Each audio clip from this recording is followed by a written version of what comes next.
ওয়ার্ডপ্রেসের এ পর্যায়ে আমরা দেখব যে কিভাবে আমরা ওয়ার্ডপ্রেসের মূল অ্যাপ্লিকেশন ফাইলগুলোকে লোকাল হোস্টের কাজে ব্যবহার করতে পারি। তো ফাইল আপলোডিংয়ের ক্ষেত্রে লোকাল হোস্ট এবং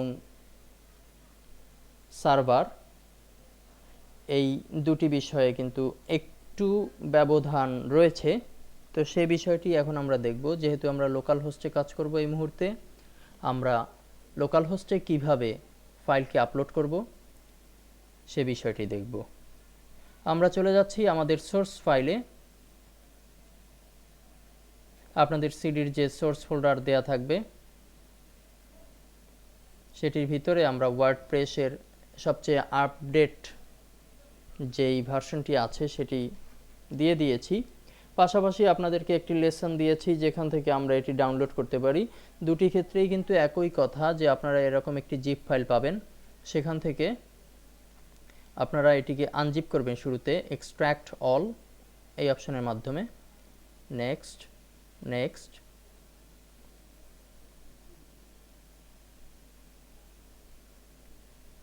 এটি এক্সট্র্যাক্টিং হচ্ছে। যদি এটি সিডি হয় তাহলে অবশ্যই আপনাকে জিপ ফাইলটিকে প্রথমে হার্ড ডিস্কে কপি করে নিতে হবে। খুব সহজ একটি ব্যাপার, কপি পেস্ট মাত্র। এখন এখান থেকে আমরা যে নতুন ফোল্ডারটি পেলাম ওয়ার্ডপ্রেস 3, সেটির ভিতরে প্রবেশ করব। ওয়ার্ডপ্রেস লোকাল হোস্টের বেলায় আমরা শুধু নেব ওয়ার্ডপ্রেস এই ফোল্ডারটিকে। আমরা এখান থেকে কপি করছি। কপি করে আমরা আমাদের যে রুট ফোল্ডার আছে, অর্থাৎ আমাদের যে ই ড্রাইভ যেখানে আমরা এক্সাম্প ফোল্ডারটি পাব, সেখানে এক্সাম্পে প্রবেশ করব। এক্সাম্পে প্রবেশের পরে যতগুলো ফোল্ডার আছে তার ভিতর থেকে দেখব htdocs, এখানে ডাবল ক্লিক। এখন আমাদের সামনে বেশ কিছু ফোল্ডার htdocs এর আন্ডারে চলে আসবে। এখানে আমরা ওয়ার্ডপ্রেসকে পেস্ট করব।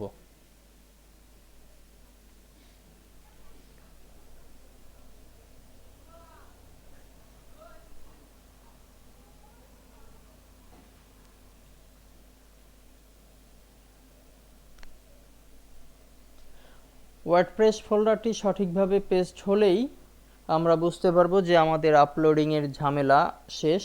এখন এটি কনফিগার করতে হবে লোকাল হোস্টে ব্যবহারের জন্য।